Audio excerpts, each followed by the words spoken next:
Hello, welcome to my YouTube channel ranker Ziyarat. This is Jayprakash Singh. तो आप लोग चैनल को लाइक कर दीजिए, शेयर कर दीजिए, सब्सक्राइब कर दीजिए। ठीक है, यह सेशन पहली बार आपने स्टार्ट किया है तो इससे पहले हमने फिजिक्स के 3 लेक्चर्स डाल रखे हैं, उसको आप लोग सबसे पहले जाकर देख लीजिए अच्छे से, फिर उसके बाद इसको आप लोग देखिए। ठीक है, तो आज हम लोग देखने वाले हैं मैटर, केमिस्ट्री में मैटर वाले चैप्टर को देखने वाले हैं। ठीक है ना। तो आज हम लोग इसको काफ़ी डिटेल में कुछ क्वेश्चंस भी करेंगे और छोटे छोटे कंसेप्ट को जो क्वेश्चंस में आएंगे उसे भी हम लोग क्या करेंगे, डिस्कस करेंगे। यदि आप लोग नहीं भी पढ़े हो तब भी आप लोगों का लगभग 90% कवर हो जाएगा। ठीक है ना। तो जल्दी जल्दी से सेशन को शेयर कर दो, लाइक भी कर देना, सब्सक्राइब कर देना। आज पहली बार आए हो तो अपने और फ्रेंडों को भी शेयर ज़रूर कर देना। ठीक है, तो इस पर हम लोग ज़्यादा टाइम नहीं देंगे, तो हम लोग क्वेश्चंस की तरफ बढ़ते हैं। तो सबसे पहले हम लोग फाइंड करते हैं, हाँ सबसे पहले हम लोग पता करते हैं मैटर्स होता क्या है। ठीक है, मैटर क्या होता है यार। मैटर देखो, मैटर क्या होता है, मैटर देखो क्या करता है। मैटर में क्या होता है, मास होता है। ऐसे सिंपली याद करने की कोशिश करो, रटना मत कभी, रट्टू तोता नहीं बनना। सिंपली एकदम सिंपल तरीके से याद रखो कि हाँ भैया ये मैटर होता है। ठीक है ना। मैटर क्या होता है, इट कंटेन्स मास, ठीक है, एंड क्या, ऑक्युपाइड स्पेस। मतलब क्या कि जो मैटर होता है वो स्थान घेरता है और क्या रखता है, मास रखता है, यानी ये मास होता है इसमें मैटर में। ठीक है ना। तो मैटर क्या रखता है, ऑक्युपाइड स्पेस, यानी कि जो स्थान घेरता है। ठीक है, स्पेस का ऑक्युपाई करता है। ठीक है, और मास क्या होता है, कंटेन करता है। ठीक है, तो आप लोग ये मैटर की डिफिनीशन होती है। जो मैटर्स होता है मेरा छोटे छोटे टीनी पार्टिकल्स से मिलकर बना होता है। मैटर किससे बना होता है, छोटे छोटे स्मॉल टीनी पार्टिकल से मिलके बना। टीनी पार्टिकल मतलब छोटे छोटे पार्टिकल से मिलके बने होते हैं, जो नेक्ड एंड आई से इनविजिबल होते हैं, मतलब हमें आँख से दिखते नहीं हैं। इसे हम माइक्रोस्कोप के द्वारा देख सकते हैं, with the help of microscope. ठीक है, क्या होता है, मैटर किससे बना होता है, matter is made by small tiny particles which is occupied space and contains mass. ठीक है, ऐसे मैटर को हम लोग डिफाइन करते हैं। ठीक है ना। तो आप लोगों को अच्छे से समझ में आ रहा है। ठीक है, नहीं समझ में आ रहा है तो दोबारा फिर से वीडियो देखना और क्लियरिटी आएगी, भूलोगे नहीं यार, इस चीज़ की गारंटी है। ठीक है ना। ऐसे हम लोग इसको डिफाइन करते हैं। क्या होता है मैटर छोटे छोटे स्मॉल टीनी पार्टिकल से मिलकर बने होते हैं, जो हमें नेकेड आई से मतलब अपने आँखों से दिखते नहीं हैं। इसको हम with the help of microscope के द्वारा देख सकते हैं। अब देखो ये क्या होता है, ऑक्युपाइड यानी स्थान घेरता है, और इसमें क्या होता है, मास होता है। ये मैटर्स के बारे में है। अच्छा जी, अब मैटर्स कितने टाइप्स के होते हैं, how many types of matter. देखो मैटर जनरली 3 टाइप्स के होते हैं। ठीक है, 3 टाइप्स के होते हैं। आ रहा है ना ठीक से, हाँ देखो मैटर 3 टाइप्स के होते हैं। कौन, पहला क्या, सॉलिड, सेकंड क्या हो गया, लिक्विड, एंड थर्ड क्या हो गया, गैस ना। Solid, liquid, gas. अब देखो सॉलिड क्या होता है ना, सॉलिड क्या होता है, देखो इसको देख रहे हो, ये क्या है, सॉलिड है। ठीक है, इसको हम कितना भी फोर्स लगाएं, मतलब एक सर्टेन फोर्स जब तक लगाएंगे तब तक इसके शेप में कोई चेंजेज नहीं आएंगे। इसका मतलब क्या है कि इनके बीच जो देखो ये काफ़ी छोटे देखो काफ़ी छोटे पार्टिकल से मिलकर बने हैं। ठीक है, कुछ ऐसे भी पार्टिकल्स होंगे जो हमारे आँख से हमें नहीं दिख रहे होंगे। ठीक है ना, काफ़ी छोटे पार्टिकल से मिलकर बाइंड अप हैं। ठीक है ना, क्या है, बाइंड अप हैं, जिसके वजह से इतना हार्ड है, सॉलिड है। इसका मतलब क्या कि इनके पार्टिकल्स के बीच का इंटरमॉलिक्यूलर डिस्टेंस क्या है, कम है। मतलब जो उनके पार्टिकल्स हैं एकदम कंबाइंड हैं। ठीक है, उनके पार्टिकल जो छोटे पार्टिकल्स हैं उनके बीच का डिस्टेंस जब काफ़ी कम रहेगा। ठीक है, मान लो जैसे ये है, ये मार्कर है एंड ये डस्टर है, इन दोनों के बीच का जब देखो, जब दोनों को कंबाइन कर दे रहे हैं तो इन दोनों के बीच का डिस्टेंस देखो एक जैसे जैसे लग रहा है कि दोनों सबमर्ज हो गए हैं, दोनों एक हो गए हैं। तो हमें पता नहीं चल रहा है कि दोनों अलग अलग हैं, या इसको हम ऐसे टच कर रहे हैं तो क्या ये सॉलिड जैसा दिख रहे, मतलब ऐसे नहीं कहोगे, ठीक है। तो मतलब कि क्या ये कुछ हार्डनेस जैसा दिख रहा है, मतलब इनके बीच के छोटे छोटे जो इंटरमॉलिक्यूलर पार्टिकल्स होंगे, उनके पार्टिकल्स के बीच का इंटरमॉलिक्यूलर जो फोर्स है काफ़ी स्ट्रांग है, जिसके वजह से इनके जो छोटे छोटे टीनी पार्टिकल्स हैं उनको अलग नहीं होने दे रहा है, ठीक है। बात समझ में आती है। चलो, तो इसका मतलब क्या है कि जो सॉलिड में उनके जो पार्टिकल्स होते हैं, उनके पार्टिकल्स के बीच इंटरमॉलिक्यूलर जो फोर्स लगता है, सबसे पहले सुनो, इस सराउंडिंग में जितने भी पार्टिकल्स हैं, जैसे मान लो एक पार्टिकल्स यहाँ है, एक पार्टिकल्स यहाँ है, तो यार ये इस पे फोर्स लगाएगा, ये इस पे फोर्स लगाएगा। ये क्या है, यूनिवर्स का एक काम है, लगाता ही है, यूनिवर्सल फोर्स लगेगा ही लगेगा, ठीक है ना। देखो फिर से समझो क्या होता है, इनके बीच के जो दो पार्टिकल्स के बीच फोर्स लगता है, जिसको हम लोग इंटरमॉलिक्यूलर फोर्स कहते हैं। तो इंटरमॉलिक्यूलर फोर्स जितना ज़्यादा कस के पकड़ा रहेगा उतना ज़्यादा, जितना ज़्यादा कैचिंग पावर उसकी ज़्यादा होगी यार। जैसे किसी का हाथ पकड़े, जितना ज़्यादा ताकत होगी, जितना ज़्यादा दोनों तरफ ऐसे ताकत बाइंड अप किए हैं, जितना ज़्यादा ये मजबूत होगा उतना ज़्यादा ही टूटेगा नहीं। इसका मतलब सॉलिड के जैसा होगा, सॉलिड होगा ना एकदम, ठीक है। इसका मतलब क्या है कि उनके टीनी पार्टिकल्स, यानी जो उनके पार्टिकल्स हैं, दो पार्टिकल्स, उनके जो छोटे छोटे पार्टिकल्स हैं, उनके बीच का जो फोर्स, इंटरमॉलिक्यूलर फोर्स लग रहा है, काफ़ी स्ट्रांग है, इसीलिए हम उसको क्या बोलेंगे, सॉलिड बोलेंगे। अब लिक्विड में क्या होता है, लिक्विड देखो, जैसे मान लो कि पानी ही है या तेल है, ऑयल तेल है ना, उसको हम लोग ऐसे करते हैं तो जस्ट अपना स्थान छोड़ देता है, हाँ, अपना स्थान छोड़ देता है। यानी उनके बीच के, उनके जो मॉलिक्यूल्स हैं, उनके जो पार्टिकल्स हैं, उनके पार्टिकल्स के बीच का इंटरमॉलिक्यूलर फोर्स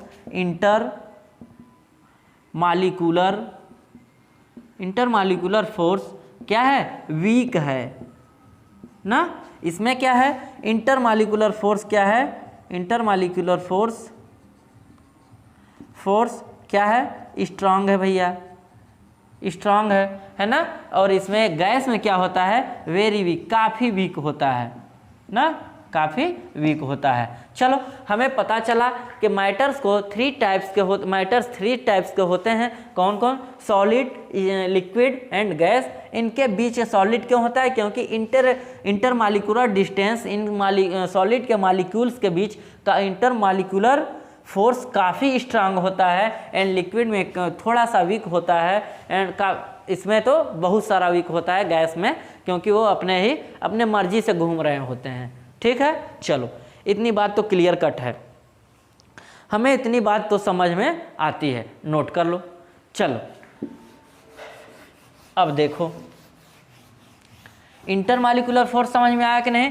किन्हीं दो छोटे छोटे पार्टिकल्स के बीच जो फोर्स लगता है उसको हम लोग क्या बोलते हैं, इंटरमॉलिक्यूलर फोर्स। अभी हम लोग आगे न्यूक्लियर फोर्स के बारे में भी जानेंगे, ठीक है, अगले चैप्टर्स में, आने वाले चैप्टर्स में। देखो एक क्वेश्चन है, the quantity of matter present in an object is called its. मान लो जैसे एक कोई वेसल है ना, कोई वेसल, इसमें कुछ लिक्विड भरे हुए हैं ना। तो कह रहा है कि इसमें जो क्वांटिटी है, क्वांटिटी यानी कितनी वैल्यू, जैसे 3 लीटर है, 3 लीटर इसमें भरा हुआ है, 3 लीटर इसमें भरा हुआ है। तो कह रहा है कि ये क्या है, मैटर ही है, लिक्विड है यानी मैटर है। मैटर कह रहा है वहीं कि matter present in an object, मान लो कोई ये ऑब्जेक्ट है, ठीक है, वेसल में, ठीक है, ऑब्जेक्ट इज क्वांटिटी क्या कहलाती है, तो इस क्वांटिटी को हम लोग क्या, 3 लीटर को हम लोग क्या बोलते हैं, मास बोलते हैं ना। क्वांटिटी को हम लोग क्या बोलते हैं, जैसे हम लोग वेलोसिटी में 3 किमी/आवर ना, वो क्या होती थी, क्वांटिटी होती थी, क्या, मैग्नीट्यूड, क्वांटिटी मैग्नीट्यूड, ठीक है। तो वही मेरा क्या हो गया, मास हो गया। तो उसी को क्वांटिटी की बात कर रहा था। तो जो क्वांटिटी होती है, क्या होती है किसी भी मैटर में, मास होता है, ठीक है। चलो आगे। अब देखो अब आगे कह रहा है कि the SI unit of volume, SI unit of volume. तो SI यूनिट ऑफ वॉल्यूम क्या होता है यार, बताओ। जो SI यूनिट ऑफ वॉल्यूम होता है, देखो जैसे मान लो ये कोई थ्री डायग्राम क्या है, एक क्यूब है ना, क्यूब है। तो इसका जो वॉल्यूम हम लोग जब निकालते हैं तो ये साइड A है, ये भी साइड A है, अभी इस पे मान लो ये भी साइड क्या है, A है। जब हम इस पूरे बॉक्स का वॉल्यूम निकालते हैं तो क्या आता है, SI यूनिट, तो क्या आता है A क्यूब। यदि मीटर में है A metre and A metre, जैसे हम लोग स्क्वायर का मान लो निकालते थे, ऐसे स्क्वायर का ए कितना है, A मीटर है, तो सभी A मीटर होता था। तो जब एरिया निकालते थे तो साइड इंटू साइड होता था, तो A metre into A metre कितना हो गया, A square into metre square, तो यूनिट कितना हो जाता था, मीटर स्क्वायर हो जाता था। ठीक है, मीटर स्क्वायर यूनिट हो जाता था। तो इसमें A क्यूब का मतलब A इंटू A, मीटर यानी मीटर इंटू मीटर भी करते हैं, तो A क्यूब मीटर क्यूब। ठीक है, A क्यूब मीटर क्यूब, ठीक है ना, यानी क्यूबिक, इसी को हम लोग क्या बोलते हैं, A क्यूब मीटर क्यूब, इसी को हम लोग क्या बोलते हैं, ऑप्शन में आपके दिया है क्यूबिक, ऑप्शन में आपके क्या दिया है, क्यूबिक मीटर। ठीक है ना, क्यूबिक मीटर। चलो ये बात समझ में आई। ये नहीं आया समझ में तो ऐसे जान जाओ कि वॉल्यूम बस ऐसे निकलता है, साइड इंटू साइड। ठीक है, तो हमने मल्टीप्लाई कर दिया, वॉल्यूम आ गया, तो एक क्या होता है वॉल्यूम का, मीटर क्यूब ऐसे होता है। चलो आगे देखो, काफ़ी बेहतरीन चीज़ें बेहतरीन तरीके से हम लोग डिटेल में देख रहे हैं यार। ये बातें चमक रही होंगी तो कह देना सर बिल्कुल एकदम बेहतरीन तरीके से चमक जा रही हैं। ठीक है, और यार आप लोगों का रिस्पांस यार इतना एक ग्रेड का है कि क्या बताएं, एकदम सल्यूट है आप लोगों को। ठीक है ना, आप लोगों का जो रिस्पांस है यार, तभी तो आपके लिए इतना हम मेहनत कर रहे हैं ना, तभी आपके लिए, बस आपके लिए। ठीक है, आप लोग हैं तो हम हैं। ठीक है, तो काफ़ी बेहतरीन तरीके से आप लोग मेहनत कर रहे हो, यदि बेहतरीन तरीके से चमक रहा है तो कह देना सर बेहतरीन तरीके से चमक गया। ठीक है ना, चलो आगे कह रहा है which of the following can not be consider in a form of matter ना, in the form of matter. कह रहा है कि which of the following can not be consider a form of matter ना। तो देखो मैटर क्या, water, कुछ भी है, वाटर भी क्या है, मैटर ही है, क्योंकि लिक्विड क्या है, मैटर ही है। ठीक है, तो ऐसा ऑप्शन दिया है। तो इसमें एक ऑप्शन आपको ऐसा है कि फीलिंग ऑफ हॉट। ठीक है, यानी गर्म होने की जो फीलिंग है वही क्या है, मैटर नहीं है यार। गर्म होने की जो फीलिंग है, हाँ, जैसे आग के नीचे आप लोग बैठे हो तो आप लोग कुछ गर्मी महसूस कर रहे हो ना, गर्मी महसूस कर रहे हो, तो क्या वो मैटर है, नहीं, मैटर नहीं है। ठीक है, वो आपको बस हल्का सा टेम्परेचर महसूस करा रहा है। ठीक है, तो मेरा मैटर क्या टेम्परेचर है, नहीं है, तो आपका जो वो आंसर आ जाएगा फीलिंग ऑफ हार्ट, ये क्या है, मैटर नहीं है। चलो आगे देखते हैं अगले क्वेश्चंस की तरफ। आइडेंटिफाई द इनकरेक्ट वन ना, आइडेंटिफाई द इनकरेक्ट वन कह रहा है। चलो अच्छा, ये तो नॉर्मल है यार। 1 लीटर में किसको नहीं पता है, 1 लीटर में 1000 ml होता है, सबको पता है ना, तो इसको करवाने का क्या ज़रूरत है। चलो आगे देखते हैं। Particles of matter are continuously moving, that is, कह रहा है कि पार्टिकल्स जो होते हैं, देखो मान लो इसमें एक कोई वेसल है, इसमें कुछ पार्टिकल्स हैं। ठीक है ना, कह रहा है particles of matter are continuously moving, यानी ये क्या, कंटिन्यूसली एक दूसरे से कभी इधर जा रहा होगा, कभी इधर, जो हमें दिख भी नहीं रहा होगा, कभी इधर, ऐसे जो पार्टिकल्स हैं, जैसे बाल्टी में पानी भरे हो तो उसके जो नीचे पार्टिकल्स हैं इधर उधर खूब मूव कर रहे होते हैं। ठीक है, मूव कर रहे होते हैं। तो वहीं कह रहा है कि दे पोजेजेज वी कॉल्ड, तो ऐसा क्यों हो रहा होता है, ऐसा क्यों हो रहा होता है, क्योंकि इन पार्टिकल से बीच क्या होता है, काइनेटिक एनर्जी होती है। ये मूव कब क्यों करेगा? क्योंकि ये मूव कब इधर उधर क्यों जाएंगे? क्योंकि इनके पास वेलोसिटी होती है ना, इनके पास वेलोसिटी होती है। तो काइनेटिक एनर्जी की जो डिफिनीशन होती है हाफ mv² होती है। तो v क्या है? Velocity of particle. m क्या है? Mass of this substance. m क्या है? Mass of this substance. तो वेलोसिटी क्या है? इन पार्टिकल के जो मूव कर रहे हैं उनकी क्या है? एक सर्टेन वेलोसिटी है। ठीक है, बात चमक रही है अच्छे से ना, दिख रहा है? चलो जी, दिख रहा है मस्त तरीके से? हाँ जी, चलो अब देखो। ठीक है, तो आंसर क्या हो जाएगा? Kinetic energy. आगे देखो, आगे क्या है? With increase in temperature the kinetic energy of the particle. फिर से देखो, कह रहा है कि मान लो इसमें कुछ हमने भर रखा है ना, इसमें हमने क्या किया? इसको गर्म करना शुरू किया। गर्म करना क्या किया? शुरू किया। ऐसे आग पे रख दिया, गर्म होने लगा। तो इसके पार्टिकल्स, अच्छा बताओ, जब हम इस जो भी है वेसल्स है, इसको हम सबसे पहले क्या करें? स्टील रख दें, मतलब बस ऐसे ही शांतिपूर्वक रख दें कि इसको कुछ ना करें।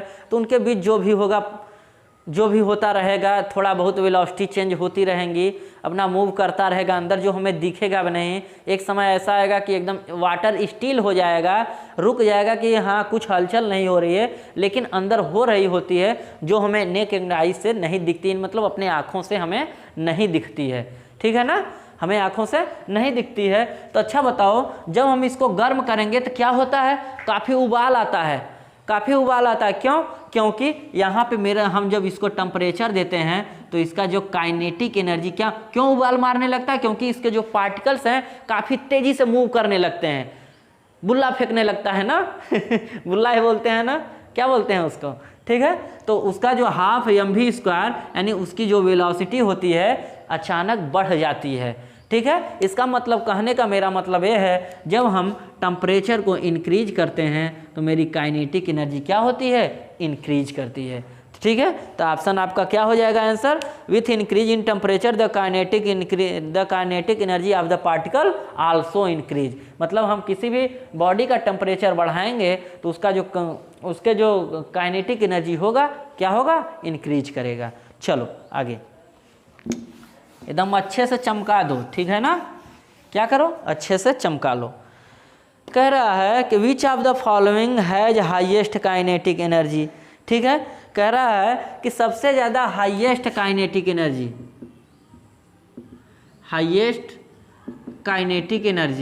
ना, हाईएस्ट काइनेटिक एनर्जी की बात कर रहा है। फिर कह रहा है, ऑप्शन दिया है पार्टिकल ऑफ आइस। जो आइस होता है यानी बर्फ, आइस मान लो ये गोला है बर्फ का, एक किस पे होता है? 0 डिग्री सेल्सियस पे होता है। बर्फ किस पे बनता है? मेरा जो वाटर है किस पे बर्फ बनता है? 0 सेल्सियस पे क्या हो जाता है? बर्फ बन जाता है, यानी आइस बन जाता है। और कह रहा है कि क्या इसमें काइनेटिक एनर्जी ज़्यादा होगा? नहीं होगा भैया, जब इसका टेम्परेचर हम इंक्रीज करेंगे तब ना काइनेटिक एनर्जी बढ़ेगा, लेकिन इसका टेम्परेचर क्या है? 0 डिग्री सेल्सियस है, तो नहीं होगा। अब देखो सेकेंड कह रहा है particle of water at 0 degree Celsius.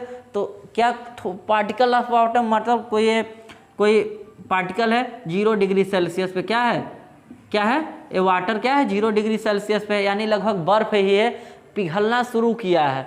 ठीक है ना, क्या काइनेटिक एनर्जी इसमें ज़्यादा होगी? नहीं होगी, क्योंकि क्या उबल रहा होगा? नहीं हो रहा होगा। ठीक, अब देखो, जब टेम्परेचर हम इसका इंक्रीज कर दें क्यों गलने लगता है? बर्फ जो होता है क्यों गलने लगता है? क्योंकि टेम्परेचर क्या होता है? इंक्रीज जैसे ही होने लगता है तैसे ही क्या होता है? गलने लगता है। ठीक है, मेल्ट करने लगता है। थर्ड ऑप्शन है particles of water at 100 degree Celsius, यानी ये पानी जो है, मान लो जैसे पानी है इस वेसल में, तो ये क्या किस पे है? 100 डिग्री सेल्सियस पे है। ठीक है, मतलब थोड़ा थोड़ा गर्म हो रहा है। ठीक है ना, थोड़ा थोड़ा क्या हो रहा है? गर्म होने लग रहा है। तो इस पर क्या कुछ एनर्जी, हाँ इसमें कुछ बढ़ सकता है। लेकिन फोर्थ ऑप्शन क्या है? Particles of steam. स्टीम का मतलब देखो, समझो क्या होता है स्टीम का मतलब ये होता है गैसेस ना। स्टीम का मतलब गैसेस होता है। तो गैसेस में ये बताओ कि गैस कब बनता है? गैस, ये तो यहाँ पे वाटर की बात किया था, 100 डिग्री सेल्सियस पे वाटर की बात किया था। 100 डिग्री सेल्सियस पे वाटर की बात किया था, और यहाँ पे गैस है, यानी यहाँ पे तो लिक्विड फॉर्म में है वाटर, लेकिन यहाँ क्या आपके टोटली गैस है। इसका मतलब 100 डिग्री सेल्सियस पे मेरा जो गैस है उसका काइनेटिक एनर्जी क्या होगा, सबसे ज़्यादा होगा, सबसे ज़्यादा होगा। बातें चमक गई। चलो आगे, चलो जी, अब आगे कह रहा है कि intermixing of particles of two different types of matter on their own is called. देखो कह रहा है कि इंटरमिक्सिंग, मान लो जैसे क्या है, वाटर है एंड एक क्या है, आयल है ना, ये दो अलग अलग टाइप्स क्या हैं, मैटर हैं ना। जब हम दोनों को क्या इंटरमिक्स करते हैं, यानी दोनों को मिक्स करते हैं, दोनों क्या करते हैं, मिक्स करते हैं, तो क्या होता है, जब ये मिक्स होता है तो इसके प्रोसेस को ही हम लोग क्या बोलते हैं, डिफ्यूजन। यानी क्या हो जाता है, इसमें क्या हो जाता है, सबमर्ज हो जाता है, डिफ्यूज हो जाता है। इसी प्रोसेस को हम लोग क्या बोलते हैं, डिफ्यूजन। ठीक है, तो आपका आंसर क्या हो जाएगा, डिफ्यूजन हो जाएगा। चलो चलो जी, अब आगे देखते हैं। अब आगे देखते हैं, कह रहा है diffusion is maximum in, diffusion is maximum is. ठीक है, तो किस में होगा डिफ्यूजन, सबसे ज़्यादा किस में होगा, डिफ्यूजन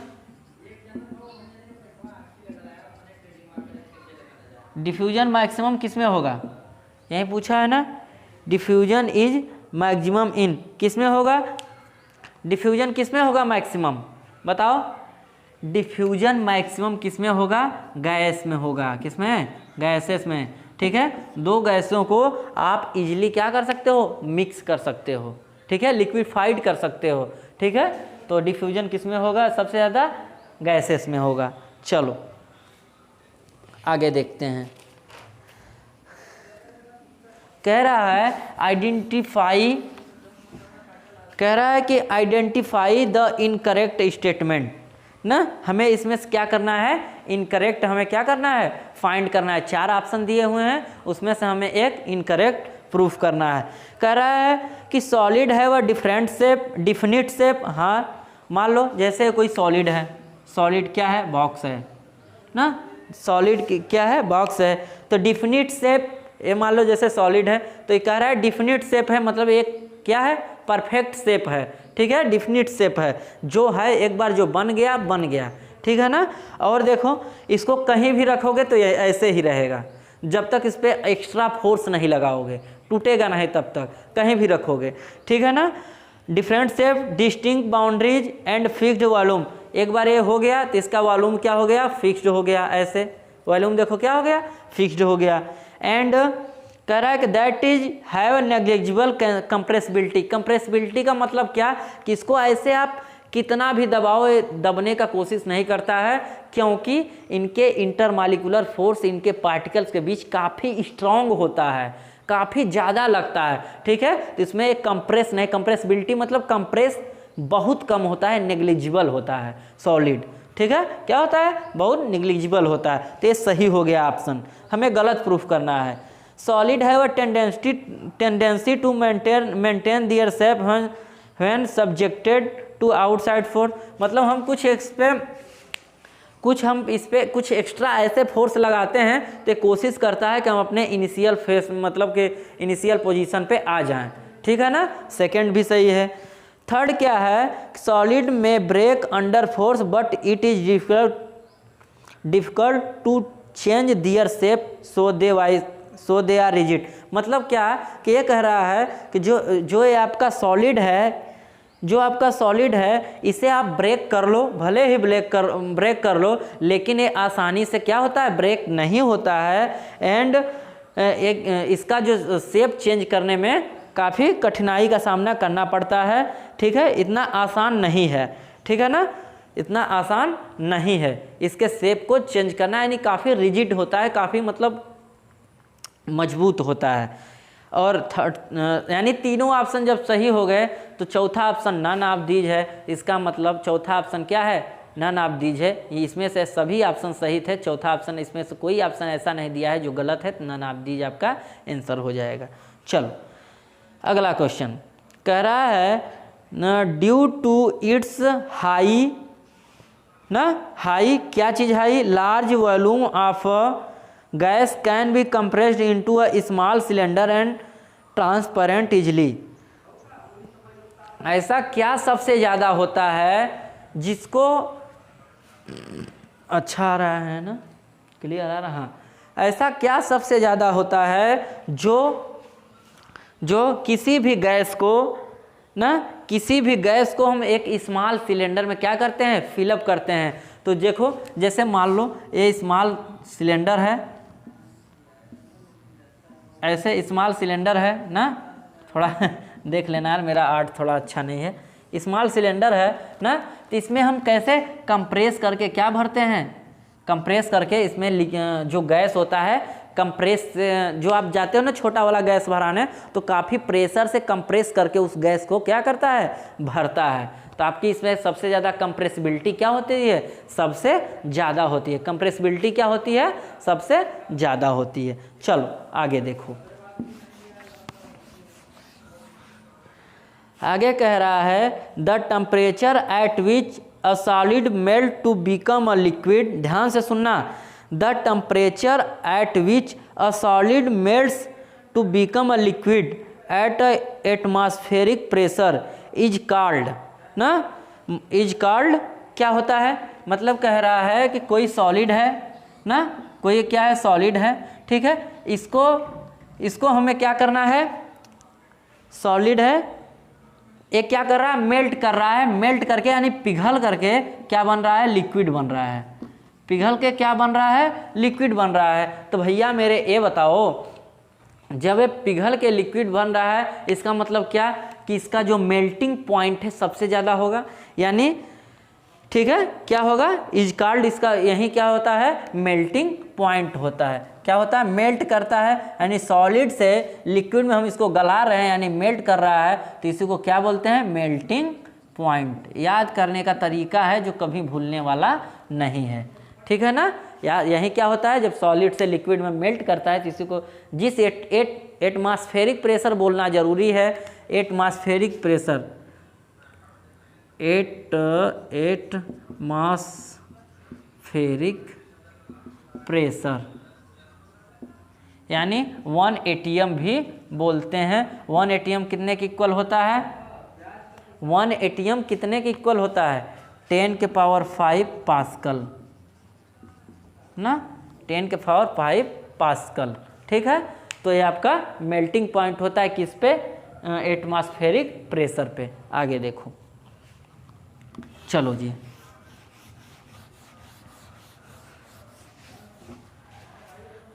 ठीक है ना। अब आगे देखो, कह रहा है the melting point of ice is, देखो कुछ चीज़ें देख लो, जैसे मान लो कि आपको केल्विन, ठीक है, सबसे पहले टेम्परेचर की बात करते हैं, टेम्परेचर ना, टेम्परेचर को डिग्री सेल्सियस में बोलते हैं ना, सेल्सियस एंड इसी को क्या बोलते हैं, केल्विन में भी बोलते हैं, ठीक है। तो किसी भी स्वस्थ इंसान का जो टेम्परेचर होता है 37 डिग्री सेल्सियस होता है, एंड इसी को केल्विन में चेंज करने के लिए यानी 1 केल्विन इक्वल टू 270, ठीक है, 273 प्लस सेल्सियस, यानी Kelvin equal to 273 plus Celsius इतना होता है। अब 37 डिग्री सेल्सियस को चेंज करो केल्विन में, 273 कितने प्लस 37 ऐड कर दोगे उसमें, तो के इक्वल टू कितना हो गया, 310 क्या हो गया, केल्विन, ठीक है ना, 300 केल्विन, 10 केल्विन। चलो ये तो बात समझ में आ गई। देखो अब कह रहा है कि the melting point of ice is, देखो सबसे पहले आइस कब बनता है, 0 डिग्री सेल्सियस पे मेरा आइस बनता है। 0 डिग्री सेल्सियस यानी इसको जब केल्विन में चेंज करेंगे तो 273 प्लस 0 ऐड करेंगे तो केल्विन का 273 डिग्री सेल्सियस 273 केल्विन पे क्या होता है, वो तो क्या होता है, आइस होता है। ठीक है, तो इससे कुछ ज़्यादा पे मेल्ट करेगा, यानी थोड़ा सा टेम्परेचर बढ़ाएंगे तो क्या है, आइस क्या होगा, मेल्ट करने यानी पिघलने लगेगा। तो ऑप्शन आपका 273 कितना 273.15 केल्विन आपका आंसर हो जाएगा। इतने पे आपका जो क्या होगा, मेल्ट करने लगेगा आइस। ठीक है, अब आगे देखो, सिंपल सिंपल क्वेश्चन है यार, इसीलिए ज़्यादा टाइम नहीं दे रहे हैं। ठीक है ना, सिंपल सिंपल हैं। The process of melting that is change of solid state into liquid state is also known as ना। देखो हमने अभी बताया कि सॉलिड से लिक्विड में जा रहा है, तो हमें किस प्रोसेस के थ्रू जा रहा था, यानी मेल्ट हो रहा था, तो मेल्टिंग पॉइंट इसको बोलते थे। मेल्टिंग पॉइंट यानी एटमॉस्फेरिक प्रेशर पे कोई सॉलिड लिक्विड में चेंज हो रहा है तो जो क्या कहलाता है, मेल्टिंग पॉइंट कहलाता है। लेकिन अब सुनो, इस प्रोसेस को हम लोग क्या बोलते हैं, ठीक है, प्रोसेस ही पूछा था ना, प्रोसेस पूछा था, हाँ, इस प्रोसेस को हम लोग क्या बोलते हैं, फ्यूजन बोलते हैं। इसी प्रोसेस को हम लोग क्या बोलते हैं, जब सॉलिड से लिक्विड में चेंज हो रहा होता है, एटमॉस्फेरिक प्रेशर पे मेल्ट कर रहा होता है, तो उसको, उस प्रोसेस को हम लोग क्या बोलते हैं, फ्यूजन प्रोसेस या फ्यूजन बोलते हैं। ठीक है ना, बातों को नोट भी करते रहना। चलो आगे,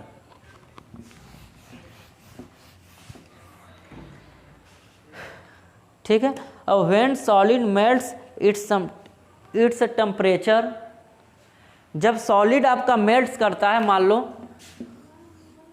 ना, सॉलिड आपका मेल्ट करता है यानी पिघल रहा होता है, तो आपका जो टेम्परेचर होगा क्या होता है, टेम्परेचर लगभग रिमेंस कांस्टेंट होता है ना, रिमेंस कांस्टेंट होता है, मतलब चेंज नहीं हो रहा होता। यदि आप एक्स्ट्रा उसे टेम्परेचर नहीं दे रहे हो, ठीक है, नॉर्मली क्या कर रहा है, मेल्ट कर रहा है, तो आप उसको क्या बोलते हो कि जो टेम्परेचर होगा वो क्या होगा, नॉर्मली मेल्ट कर रहा है तो टेम्परेचर आपका कांस्टेंट होगा, इंक्रीज नहीं होगा। याद रखना, इंक्रीज नहीं होगा, टेम्परेचर क्या होगा, कांस्टेंट होगा। चलो आगे देखते हैं।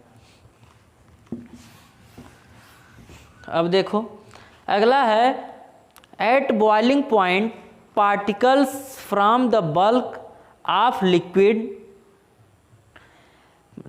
Eight boiling point particles from the bulk of the liquid, फिर कुछ दिया है space, enough energy to change into the vapour state. मतलब कह रहा है कि देखो, कह रहा है कि लिक्विड है आपका, लिक्विड से आपको कहाँ जाना है, गैस में जाना है, तो आपको क्या इसकी एनर्जी क्या करोगे, इंक्रीज करोगे, इसकी एनर्जी क्या करोगे, इंक्रीज करोगे। एनर्जी इंक्रीज करने का मतलब क्या है, एनर्जी इंक्रीज करने का मतलब क्या है, टेम्परेचर इंक्रीज करोगे। हमने बताया अभी पहले क्वेश्चन में, पहले प्रीवियस क्वेश्चन में, टेम्परेचर क्या करोगे, इंक्रीज करोगे। ठीक है, तो कब आप वेपर में कब चेंज होता है, ठीक है, वेपर में कब चेंज होता है, जब आप इसका एनर्जी क्या करते हो, इंक्रीज करते हो। हमें यही पूछा था। ठीक है, ठीक है, तो इसमें क्या दिया है, एनर्जी, तो यहाँ क्या हो जाएगा, गेंस हो जाएगा। यानी एनर्जी आप लोग क्या करते हो, इंक्रीज करते हो, यानी गेंस, एनर्जी गेंस कर रहा है, यानी बढ़ रही होगी, तो आपका जो लिक्विड है वेपर यानी गैस में चेंज होने लगेगा। ठीक है, अब आगे देखते हैं। अब आगे देखो, चलो अगला देखो, अगला है कि the temperature at which a liquid state boiling at the atmospheric pressure is known as. ठीक है, कह रहा है कि द टेम्परेचर एट विच, ऐसा कौन सा टेम्परेचर है, ठीक है, ऐसा कौन सा टेम्परेचर है कि लिक्विड स्टेट क्या होता है, बॉइलिंग पॉइंट, मतलब बॉयल होने लगता है। लिक्विड स्टेट क्या होता है, बॉयल होने लगता है ना, क्या होता है, बॉयल होने लगता है। तो किस पे होता है भैया, ये हमें पता है, बॉइलिंग पॉइंट पे होता है। किस पे होता है, बॉइलिंग पॉइंट पे। बॉइलिंग पॉइंट क्या है, boiling point is a bulk, bulk phenomenon. Boiling point is a bulk phenomenon. ठीक है, इसको याद रखना, boiling point is a bulk phenomenon. चलो आगे देखते हैं। ठीक है, उसका आंसर क्या हो जाएगा? बॉइलिंग। अब देखो नेक्स्ट, देखो a change of state directly from solid to gas ना। अ चेंज फ्रॉम, सबसे पहले देखो, इससे पहले एक चीज़ देख लो ना, इससे पहले देखो, जैसे सॉलिड हो गया, सॉलिड से कहाँ? लिक्विड में जा रहा है ना, सॉलिड से लिक्विड में है, तो एक क्या? सब्लिमेशन होता है। ठीक है, अब लिक्विड से, ठीक है, विदाउट चेंजिंग द टेम्परेचर, फिर लिक्विड से सॉलिड में आ रहा है, तो फिर से जो प्रोसेस होगा सब्लिमेशन होगा। क्या होगा? सब्लिमेशन। अब देखो, मान लो अब यहाँ क्या है? गैस है। गैस, लिक्विड से गैस में जब बनता है, क्या बनता है?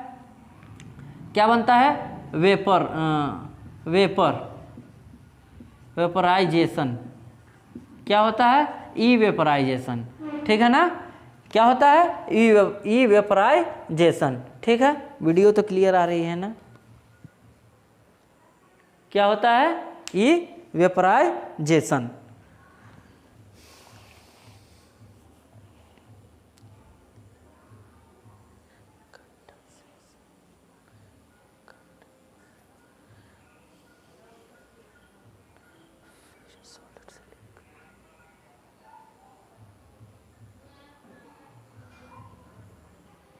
ठीक है,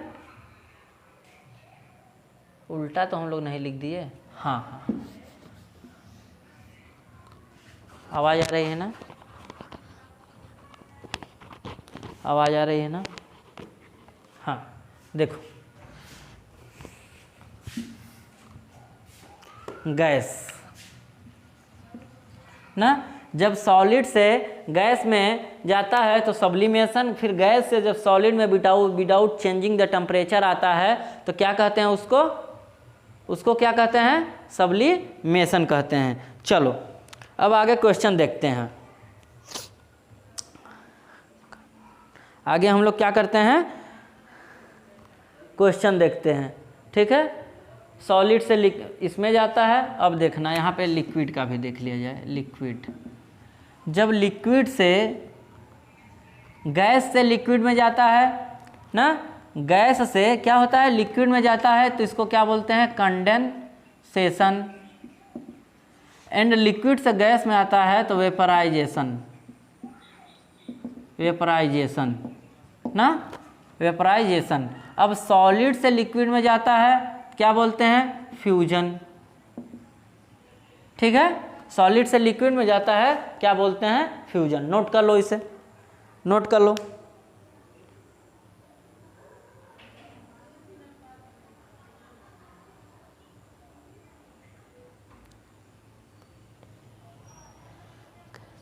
नोट कर लो।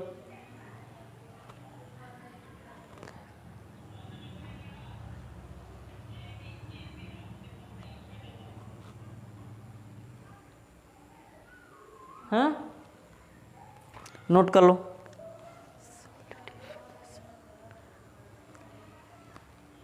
ठीक है, अब देखो, लिक्विड से सॉलिड में जाता है तो सॉलिडिफिकेशन।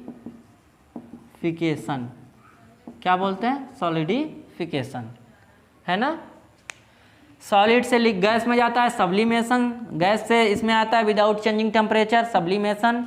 गैस से लिक्विड में जाता है, कंडेंसेशन। एंड लिक्विड से गैस में आता है तो वेपराइजेशन। एंड सॉलिड से लिक्विड में जाता है तो फ्यूजन। लिक्विड से गैस सॉलिड में आता है तो सब्लिफिकेशन। ठीक है, ये चीज़ नोट रहेगा, 8-10 क्वेश्चन बना लोगे, आराम से बना लोगे। चलो आगे देखो।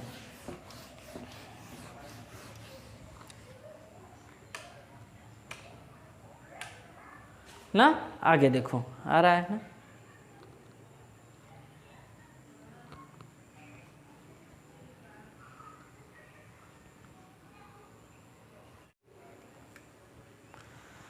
हाँ, चलो अगला क्वेश्चन है कि विच ऑफ द फॉलोइंग, अच्छा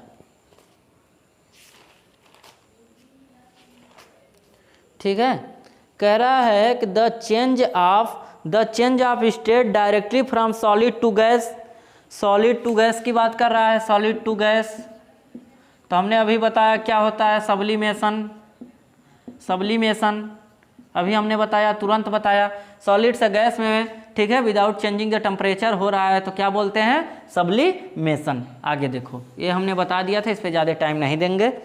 अगला है कि एटमॉस्फेरिक प्रेशर कितना होता है, क्या होता है, तो 1 एटमॉस्फेरिक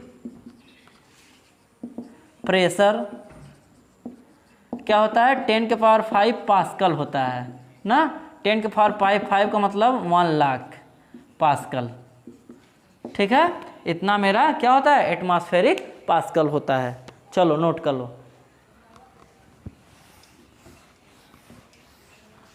देखो gas can B liquefied by, देखो अच्छा ये बताओ कि देखो जैसे, अच्छा सुनो, जैसे गुब्बारा ले लो ना, बलून के ले लो, क्या करो कि उसमें हवा भर लो, उसमें हवा क्या करो, भर लो, तो उसको आप लिक्विफाइड कैसे कर सकते हो, कैसे लिक्विफाइड कर सकते हो बताओ।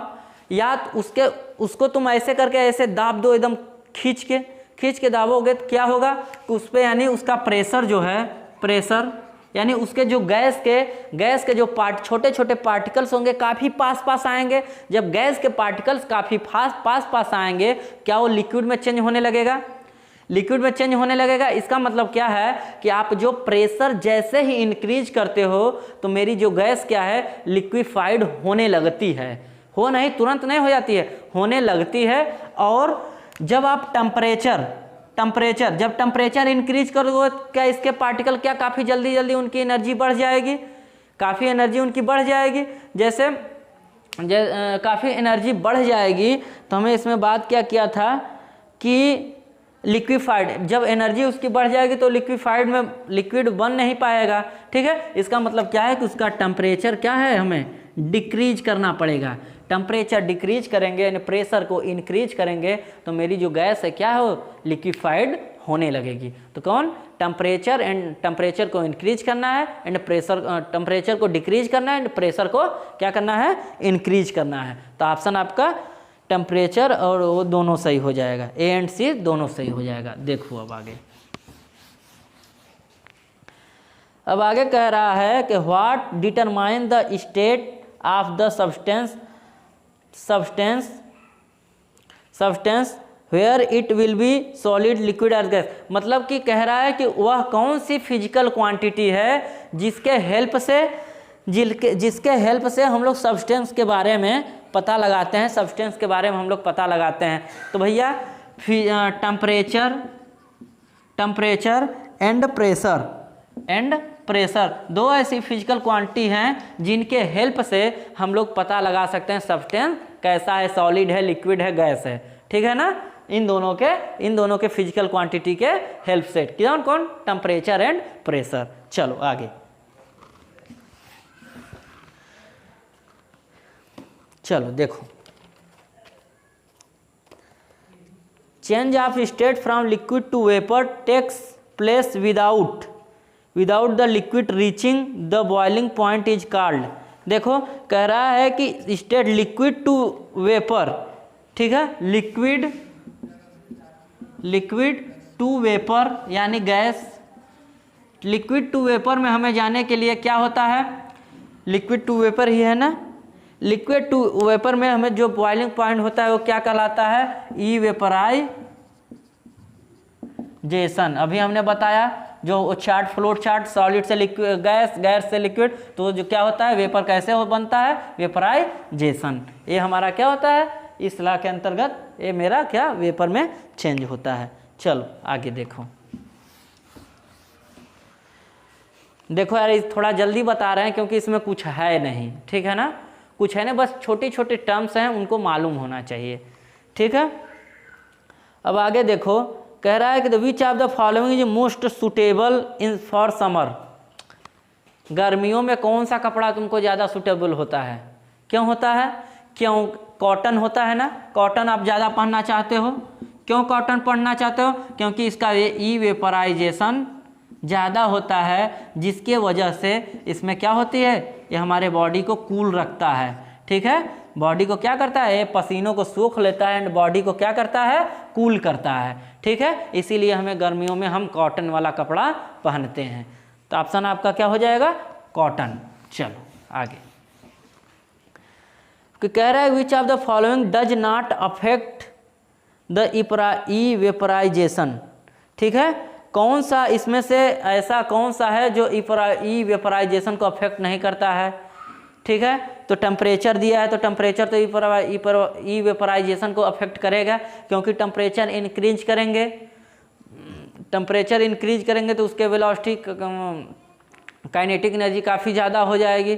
ठीक है, तो उसमें जो लास्ट ऑप्शन हमें दिया हुआ है कि इनसॉल्युबल हैवी इम्प्योरिटी, मतलब क्या कि कोई मान लो बॉक्स है ऐसे, इसमें कुछ लिक्विड, इसमें कुछ हमने ईटा पत्थर डाल दिया जो इनसॉल्युबल है, यानी इसमें सॉल्युबल नहीं है, यानी वो घुले हुए नहीं हैं। ठीक है, तो इनको हमें डाल देने से इसके वेपराइजेशन पे कोई फर्क नहीं पड़ेगा। चलो आगे देखते हैं। देखो विच of the following always result the cooling effect. हमने अभी कूलिंग इफेक्ट रिजल्ट क्या दिया था, इवेपोराइजेशन का, क्योंकि हमें जो कपड़ा पहनते हैं इवेपोराइजेशन का, जो हमें कपड़ा पहनते हैं कॉटन का पहनते हैं, जो हमें इवेपोराइजेशन के तहत कूल रखता है। चलो देखो, if the amount of water in air is already high the rate of vaporisation क्या होता है, यदि अमाउंट ऑफ वाटर जो है एयर में क्या है, ज़्यादा है, तो इसका वेपोराइजेशन क्या हो जाएगा, डिक्रीज हो जाएगा, डिक्रीज हो जाएगा। ठीक है, कैसे डिक्रीज होगा, डिक्रीज कैसे होगा बताओ, डिक्रीज कैसे होगा?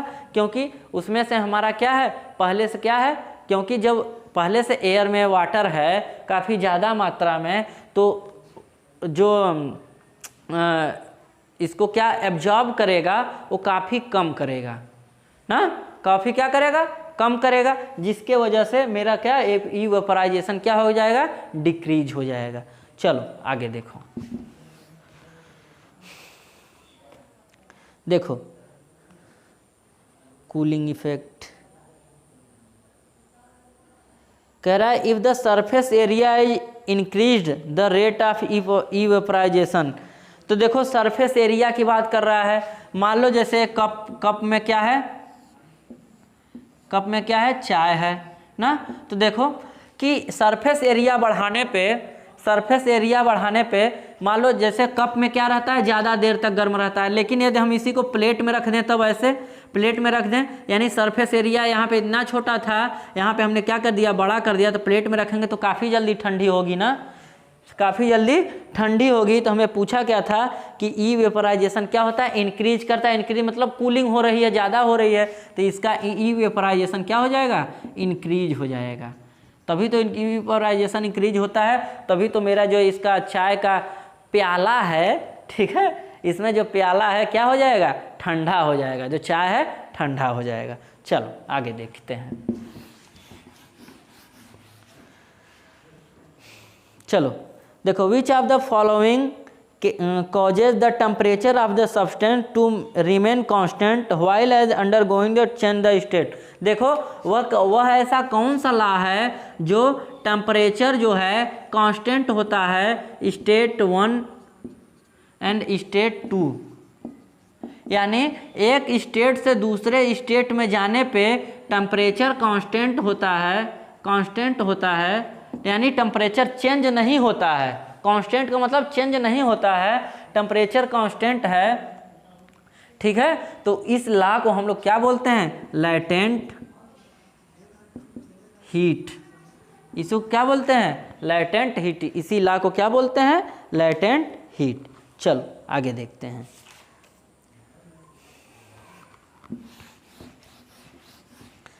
कह रहा है the boiling point of substance is 88 degree ना।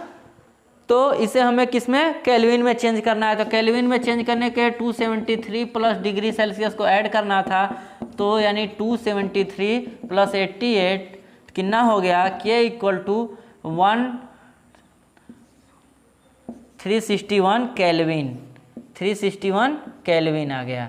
ठीक है, कुछ नहीं, 273 ऐड कर दो, केल्विन में चेंज हो जाएगा। आगे देखो,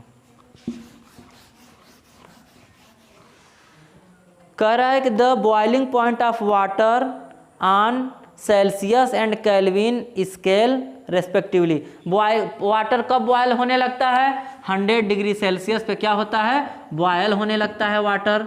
ठीक है, और कब, इसी को क्या बोला है अब केल्विन में बताओ, तो इसमें क्या करो, 273 प्लस 100 कर दो, कितना हो गया, 373 केल्विन पे क्या होता है, वाटर मेरा बॉयल करने लगता है। ठीक है, नोट कर लो। अब आगे देखो, what is the term used in describe the phase change of a liquid to gas. देखो, लिक्विड टू गैस में जब चेंज होता है तो कैसे, क्या होता है, बॉयल होने लगता है। बॉइलिंग पॉइंट उसकी क्या होती है, बढ़ती है। बॉइलिंग पॉइंट क्या होती है, बढ़ जाती है। चलो, आंसर क्या हो जाएगा, बॉइलिंग पॉइंट आंसर हो जाएगा। अब आगे देखो, कह रहा है the one in which intermolecular particle force are strongest. देखो ना, क्या 4 ऑप्शन दिया है, सोडियम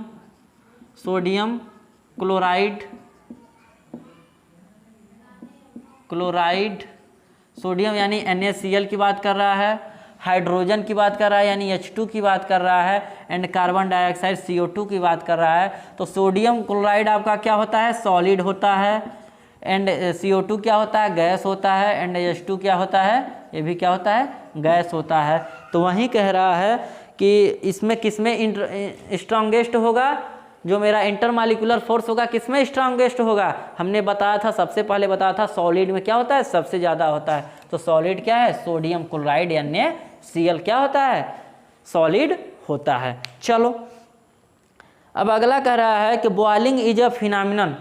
बताओ बॉइलिंग पॉइंट कैसा फिनोमिनन है, बॉइलिंग पॉइंट कैसा फिनोमिनन है। बॉइलिंग पॉइंट अभी हमने बताया, boiling point is a bulk phenomenon.